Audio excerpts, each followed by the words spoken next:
ATM এর পরেই যেতে হবে হাসপাতালে। হাসপাতালে অরিত্রিক ভট্টাচার্য আমাদের প্রতিনিধি অরিত্রিক আছে এই শহরের একটি হাসপাতালে। দেখবো অরিত্রিক কি ছবি তুলে ধরছে আমাদের সামনে। অরিত্রিক, দিনভর বিদ্যুতের সমস্যা সামান্য হলেও আজ ফেলল স্বাস্থ্য পরিষেবাতে। রাজ্যের স্বাস্থ্য শিক্ষা অধিকর্তা সুশান্ত বন্দ্যোপাধ্যায় এদিন সমস্ত সরকারি হাসপাতালের অধিকর্তাদের নির্দেশ দেন বিকল্প জেনারেটরের ব্যবস্থা চালু রাখতে, যাতে বিদ্যুৎ বিভ্রাট কোনোভাবেই রাজ্যের স্বাস্থ্য পরিষেবাকে ব্যাহত করতে না পারে। তবে এদিন আরজিকর মেডিকেল কলেজ ও হাসপাতালে বেলা 1টা নাগাদ বিদ্যুৎ সংযোগ বিচ্ছিন্ন হয়ে যায়। প্রায় পৌনে 1 ঘন্টা বিদ্যুৎ ছিল না। বিদ্যুৎ সংযোগ বিচ্ছিন্ন হয়ে যায় ন্যাশনাল মেডিকেল কলেজ ও হাসপাতালেও। তবে সেখানে জেনারেটরের ব্যবস্থা চালু থাকায় সমস্যা খুব একটা প্রভাব ফেলতে পারেনি। আমরা বলছিলাম ব্ল্যাকআউট, কিন্তু পরিস্থিতি ক্রমশ তার থেকে ভয়াবহ চেহারা নিয়েছে কার্যত। সেই জন্য আমাদের অনুষ্ঠানের নাম দেশ ডুবেছে অন্ধকারে। আমার অতিথিদের কাছে ফিরব। প্রশান্তবাবু, আপনার কাছে জানতে চাইব যে রাজ্যের দিক থেকে, রাজ্যের পরিকাঠামোর দিক থেকে এই রকম ক্ষেত্রে কি করণীয় ছিল, সেই করণীয় কাজটা হয়েছে কিনা। তারও আগে যেটা চান, এই মুহূর্তে যারা টেলিভিশন সেটের সামনে আছেন তাদের একটাই প্রশ্ন যে কখন সব স্বাভাবিক হবে, যদি আপনি কিছু আলোকপাত করতে পারেন। রাজ্যের করণীয় সম্পর্কে একদম হাত ধুয়ে ফেলেছেন আমাদের রাজ্যের মুখ্যমন্ত্রী। বলে দিয়েছেন রাজ্যের কিছু করণীয় নেই। সমস্ত কিছু আমরা যাই বলি, টেকনোলজি আর যাই বলি, প্রথমটাই নির্ভর করে নীতির উপরে, পলিসির উপরে। একটু আগেই নির্বেদবাবু বলেছেন আমেরিকার বিদ্যুৎ সংকটের কথা। একবার একটা যেটা প্রথমবারেরটা হচ্ছে বিখ্যাত ক্যালিফোর্নিয়া ক্রাইসিস। এই ক্যালিফোর্নিয়া ক্রাইসিস কিন্তু গ্রিড ফেলিয়ার জন্য হয়নি, কোনো টেকনিক্যাল কারণেও হয়নি। সম্পূর্ণভাবে যারা জেনারেটর, যারা বিদ্যুৎ উৎপাদন করে, তারা বলেছিল যে আমরা এই পয়সা না হলে বিদ্যুৎ বেচবো না। পাওয়ার প্ল্যান্ট বসিয়ে রেখেও তারা বিদ্যুৎ উৎপাদন করেনি। ক্যালিফোর্নিয়া ক্রাইসিসের সৃষ্টি হয়েছিল। এর ঠিক কয়েক মাস পরে আমাদের দেশে একটা নতুন আইন হয়েছে, বিদ্যুৎ আইন 2003। তার মধ্যে যে নীতি নির্ধারিত হয়, সেই নীতি নির্ধারণের মধ্য দিয়ে সরকারের নিয়ন্ত্রণ করার ক্ষমতাটা কেড়ে নেওয়া হচ্ছে। সরকারের এবং আজকে যিনি মুখ্যমন্ত্রী হিসেবে বলছেন রাজ্যের কোনো দায়িত্ব নেই, এই দায়িত্বটা স্খলন করার জন্যই কিন্তু সেদিনের বিদ্যুৎ আইন 2003-এ অ্যাকচুয়ালি গভর্নরকে একদম উদ্দেশ্যের মতো বলাই ছিল যে গভর্নরকে ডিস্টেন্স করতে হবে নিয়ন্ত্রণ করার জায়গা থেকে। দুই হচ্ছে, এখন সন্ধ্যে 7:30 বাজে, একটায় আপনার আমার পাওয়ার প্ল্যান্ট, আমার রাজ্যের পাওয়ার প্ল্যান্ট, সেই পাওয়ার প্ল্যান্টটা রিকমিশনিং করা আমারই দায়িত্ব। আমাকে সুশীল কুমার সিন্ধে বা বীরাপ্পা মৈলি তারা এসে আমার পাওয়ার প্ল্যান্টটাকে চালু করে দিয়ে যাবে না। পাওয়ার প্ল্যান্টটা আমার। আমি যদি মনে করি আমার পাওয়ার প্ল্যান্টের মধ্যে আমি গ্রিড থেকে নেব না, আমি আমার গ্রিডের মধ্যে, রাজ্যের গ্রিডের মধ্যে থাকতে পারি, আমার কোনো আপত্তি নেই সেটা। এখন সেই যে কেন এই 6.5 ঘন্টার মধ্যেও সব কটা এখনও সান্তালদির কোনো ইউনিট লাইট আপ হয়নি, কোনো ইউনিট লাইট আপ হয়নি। এখন এই কয়েক মিনিট আগে সাগরদিঘির ইউনিট লাইট আপ হচ্ছে, 2টি ছোটো ইউনিট, 60 মেগাওয়াটের 2টি ছোটো ইউনিট ব্যান্ডেল। তাহলে আমার রাজ্যের পোটেনশিয়াল যেখানে 10,000 মেগাওয়াট, এই 10,000 মেগাওয়াটের মধ্যে এখনও 100 মেগাওয়াট কোনো আনতে পারিনি, তার দায়িত্ব কে দেবেন? কোলাঘাট লাইট আপ হচ্ছে একটা ইউনিট লাইট আপ হচ্ছে, লাইট আপ থেকে। সুতরাং এই সবগুলো দায়িত্ব এড়ানোর কথা বলেছেন মুখ্যমন্ত্রী, সেটা। এবং সব তথ্য ঠিক দিচ্ছেন না বিদ্যুৎ মন্ত্রী, উনি সব তথ্য ঠিক দিচ্ছেন না। এই কারণে আজকে যে দুর্ভোগ, সে দুর্ভোগের দায়িত্ব আমি যে বলছি যে এইটা আমাদের, আমরা যে কথাগুলো আলোচনা করলাম সেই আলোচনার মধ্যে কেউ বেশি টেনে নিয়েছে। এগুলো নিয়ন্ত্রণ করার জন্য নানা রকম নীতি তৈরি হচ্ছে। একটা নীতি আছে ABT, অ্যাভেলেবিলিটি বেসড ট্যারিফ। এখন যেমন বিদ্যুৎ অ্যাভেলেবল থাকবে সেমন বিদ্যুতের ট্যারিফ ঠিক করা হবে। তা কেউ বেশি ট্রেনে নিলে তো গ্রিড ডিসিপ্লিন বা গ্রিড কোড আছে, গ্রিড ডিসিপ্লিন আছে, গ্রিড কোড তৈরি হচ্ছে, গ্রিড ডিসিপ্লিন তৈরি হচ্ছে। তাহলে নির্দিষ্ট করে বলতে হবে এর অ্যালোকেটেড পাওয়ার এই ছিল, সেই তার চেয়ে বেশি বিদ্যুৎ টেনেছে। সেই কথায় কিন্তু আমরা গতকালেরটা, এখন 24 ঘন্টা বিষয়টা তাও না। মিস্টার রায় বললেন যে কর্মীরা কী করছিলেন। আমার প্রশ্ন হচ্ছে, এখন কিন্তু এইসব সিস্টেম আন্ডার ফ্রিকোয়েন্সি রিলে বসানো আছে। এই আন্ডার ফ্রিকোয়েন্সি রিলে যখনই আমার সিস্টেমে কোনো সমস্যা হবে, আমার 49.5 হচ্ছে আমি আমার স্প্যান, 52 আপনারা বললেন 50 বুঝিয়ে বলা হয়েছে, আপনাদের স্ক্রিনে দেখলাম 50.2 থেকে 49.50 অব্দি হচ্ছে আমার স্প্যান, আমার একটা ফ্লেক্সিবল স্প্যান আছে। এবার আমি 49.49, 49.48, 49.47 এগুলো সব রিলেগুলোকে সেট করে রেখেছি যে আমার অপ্রয়োজনীয় লাইনগুলো, যেগুলো নট কোনোটা অপ্রয়োজনীয় নয়, যেটা গুরুত্ব কম, সেগুলো আগে কেটে যাবে। এইভাবেই কিন্তু করা। তাহলে সেগুলো কেন কাজ করলো না, তার উত্তর কে দেবেন?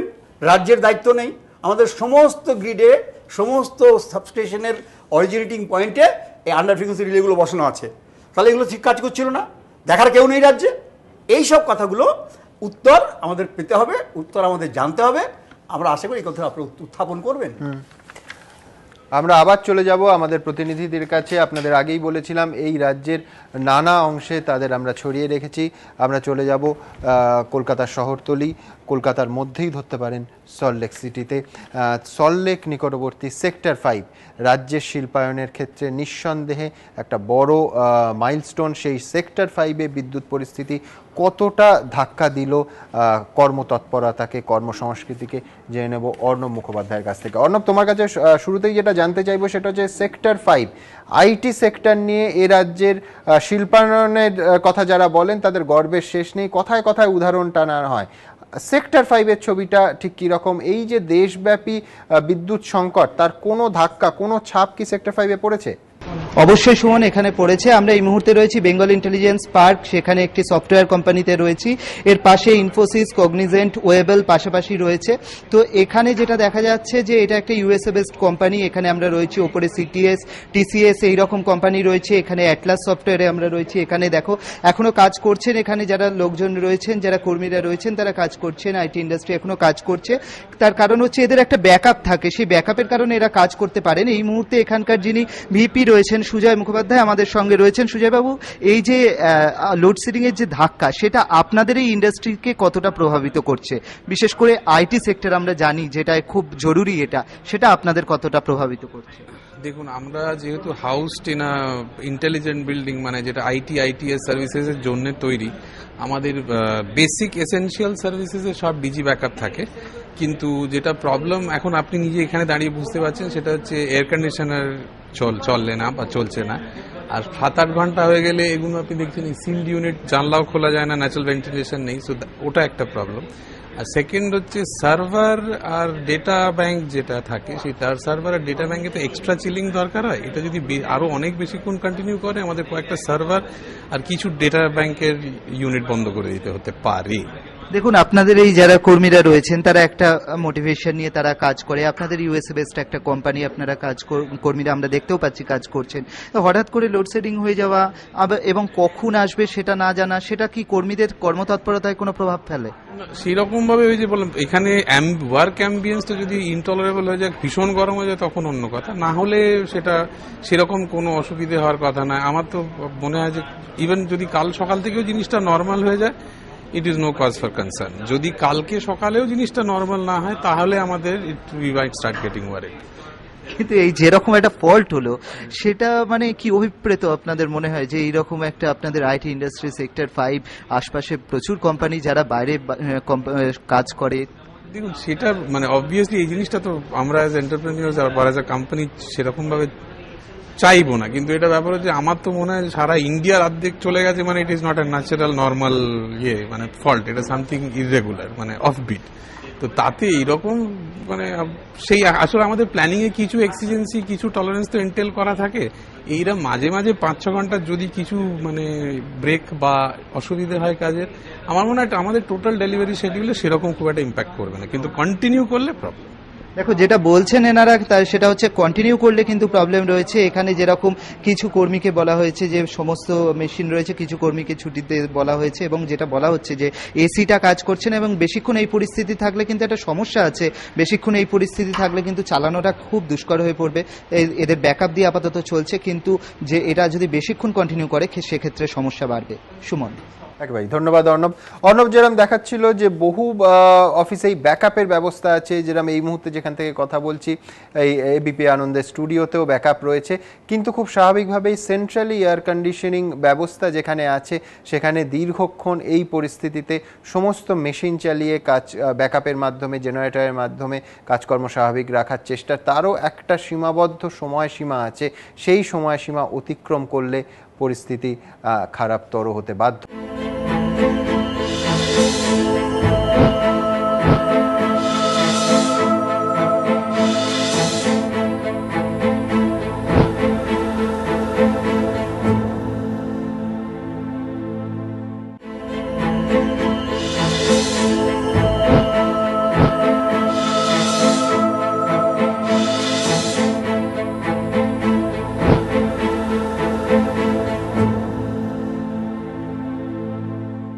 জেলার খবর নেব।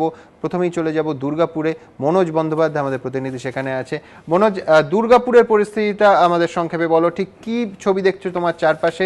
বিদ্যুৎ পরিস্থিতি এই মুহূর্তে তুমি যেখানে দাঁড়িয়ে আছো সেখানেই বা কিরকম? মনোজ।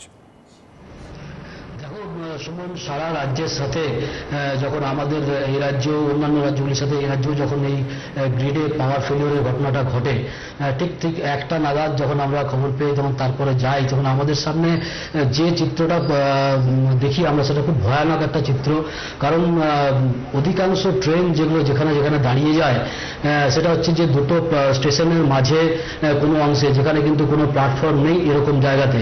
এবং বুঝতেই পারছো যে লোকাল ট্রেনগুলো থেকে আমরা দেখেছি যে শয়ে শয়ে যাত্রীরা তারা যেরকমভাবে ট্রেন থেকে নেমে সড়ক পথে এসে নিয়ে যাওয়ার চেষ্টা করেছে, কিন্তু দূরপাল্লার যে ট্রেনগুলি রয়েছে সেখান থেকে কিন্তু যাত্রীদের যাওয়ার কোনো উপায় কিন্তু ছিল না, যার ফলে প্রায় 3 থেকে 4 ঘন্টা ওই গরমের মধ্যে ওই একটা প্ল্যাটফর্ম থেকে ছাড়িয়ে ওরকম মাঝ রাস্তায় এক জায়গায় ট্রেন দাঁড়িয়ে গেছিল। দূরপাল্লার প্রায় 6 থেকে 7টা ট্রেন এই অঞ্চলে, সেই ট্রেনগুলি প্রায় 5 ঘন্টা ধরে দাঁড়িয়ে ছিল সেখানে। সুতরাং সেখানকার যাত্রীদের একটা চরম দুর্বিষহ অবস্থা আমরা দেখেছি। সেখানে বাচ্চাদের সাথে নিয়ে তারা ট্রেনের মধ্যে পাখা নেই, ট্রেনের মধ্যে জল নেই, এই অবস্থার মধ্যে তারা সেখানে রয়েছে। এবং তারপর দীর্ঘ প্রায় 5-6 ঘন্টা পর ডিজেল ইঞ্জিন নিয়ে এসে সেই ট্রেনগুলিকে কোনোভাবে নিয়ারেস্ট স্টেশনে নিয়ে আসার চেষ্টা হয়েছে এবং তারপর একে একে সেগুলিকে বর্ণনাটা দিচ্ছ সত্যি দুঃসহ বর্ণনা, যে ট্রেনের মধ্যে পাখা নেই, আলো নেই, জল নেই, সেখানে শেষ পর্যন্ত ডিজেল ইঞ্জিন দিয়ে কিছুটা একটা বড় স্টেশনে নিয়ে গিয়ে তাদের কিছুটা তারা নিষ্কৃতি পেয়েছেন এই দুঃসহ অবস্থা থেকে। মনে তোমার কাছে যেটা জানতে চাইব, খুবই গুরুত্বপূর্ণ যে খনি এলাকা, সেখানে বহু খনি মধ্যে স্বাভাবিকভাবেই খনির মধ্যে শ্রমিকরা ছিলেন, প্রায় 200 জন শ্রমিক আটকে পড়েছিলেন অন্তত কয়েক ঘন্টা আগেও, তুমি বারবার আমাদের জানাচ্ছিলে। তারা কি অবস্থায় এই মুহূর্তে, তারা কি মুক্তি পেয়েছেন এবং তারা কি অবস্থার মধ্যে আটকে পড়েছিলেন এই দেশব্যাপী বিদ্যুৎ বিপর্যয়ে? মনোজ। দেখো সুমন, যে ইসিএল এর যে 14টা এরিয়া রয়েছে এই আসানসোল দুর্গাপুর অঞ্চলে, সেই 14টা এরিয়ার প্রায় 70টা মতো খনিতে কিন্তু এই তাৎক্ষণিক বিদ্যুৎ বিপর্যয়ের ফলে কিন্তু খুব দুঃসহ অবস্থা তৈরি হয়েছিল। তারপরে সেখানকার যারা খনি আধিকারিকরা রয়েছেন, ইসিএল এর যারা আধিকারিকরা, ইসিএল এ কিন্তু অধিকাংশ খনিতেই কিন্তু বিকল্প বিদ্যুৎ ব্যবস্থা নেই। কোথাও কোথাও সেখানকার বাষ্পচালিত যন্ত্র দিয়ে ওই ডুলি নামিয়ে সেটা খুব এমার্জেন্সি খানিকক্ষণের জন্য কাজ হয়, শুধুমাত্র এমার্জেন্সি পিরিয়ডেই যে শ্রমিকদেরকে উপরে তোলার জন্য। এবং বুঝতেই পারছো প্রত্যেকটা খনি কিন্তু 300 থেকে 400 ফিট গভীর এবং সেখানে কয়েকশো শ্রমিক প্রত্যেকটা কলিয়ারিতে কিন্তু আটকে ছিল এবং তাদেরকে তুরন্ত 1 ঘন্টার চেষ্টায় অধিকাংশ খনি থেকেই কিন্তু তোলা সম্ভবপর হলেও দুটো একটি কলিয়ারি যেরকম চিনাকুড়ি বা ইত্যাদি এই সমস্ত কলিয়ারিগুলো থেকে কিন্তু সেই শ্রমিকদেরকে বার করতে 3 থেকে 4 ঘন্টা পর্যন্ত লেগে যায়। এবং এই অবস্থায় কিন্তু শ্রমিকদের সেখানকার তাদের স্বাস্থ্য যথেষ্টই, তাদের অবস্থা খারাপ হয়ে গেছে এবং তাদের বেশ কয়েকজনকে হাসপাতালে পর্যন্ত ভর্তি করতে হচ্ছে। তাদের জীবনহানি পর্যন্ত ঘটতে পারত যদি আরো খানিকক্ষণ তারা ওই কলিয়ারের নিচে থাকতো। এখনো পর্যন্ত যা এসিএল সূত্রে খবর, যে কোনো খনি শ্রমিক এখন আর নিচে আটকে নেই, তবে একটা শিফটের কাজ এই প্রত্যেকটা কলিয়ারিতে কিন্তু বন্ধ হয়ে গেছে, যার ফলে কয়লা উৎপাদন এবং কয়লা পরিবহন টোটালি বিপর্যস্ত এবং এর একটা প্রভাব কিন্তু পড়তে পারে রাজ্যের যে তাপবিদ্যুৎ কেন্দ্রগুলো রয়েছে সেখানে। সুমন। ধন্যবাদ, ধন্যবাদ মনোজ। মনোজ আমাদের বলছিল যে খনির মধ্যে যে শ্রমিকরা আটকে পড়েছিলেন বেশ কয়েক ঘন্টা, কি দুঃসহ পরিস্থিতির মধ্যে ছিলেন এবং তাদের অনেকে খুব স্বাভাবিকভাবে অসুস্থ হয়ে পড়েন, তাদের হাসপাতালে চিকিৎসা চলছে। আমরা সরাসরি চলে যাব মহাকরণে, দীপক ঘোষের কাছে, আমাদের প্রতিনিধি। দীপক, প্রথমে তোমার কাছ থেকে যেটা জানতে চাইবো, এই মুহূর্তে কটা ইউনিট চালু হয়েছে? খানিকক্ষণ আগে বিদ্যুৎ মন্ত্রী এবিপি আনন্দকে বলছিলেন যে তারা তখনও চালু করতে পারেননি, এখনো পর্যন্ত কটা ইউনিট চালু হয়েছে দীপক? এই মুহূর্তে রাজ্য বিদ্যুৎ পর্ষদের কর্তারা জানাচ্ছেন যে এই মুহূর্তে আশার আলো একটাই, সেটা হচ্ছে ব্যান্ডেলের ইউনিট চালু করা সম্ভব হবে কিছুক্ষণের মধ্যেই।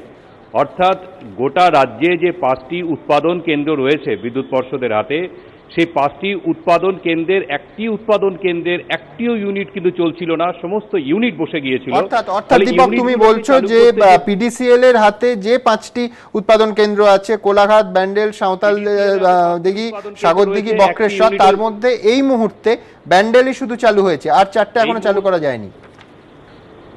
না, ব্যান্ডেলে যেটা চালু হয়েছে সেটা দিয়ে পরিষেবার কোনো কাজে আসবে না এই মুহূর্তে, কেননা ব্যান্ডেলে আধ ঘন্টা 1 ঘন্টার মধ্যেই ব্যান্ডেল যেটা সক্ষম হবে সেটা হচ্ছে যে বিদ্যুৎ উৎপাদন করতে সক্ষম হবে, এবং এই সুখবরটা ছড়িয়ে গেছে এবং সঙ্গে সঙ্গে কিন্তু তৎপরতা শুরু হয়েছে।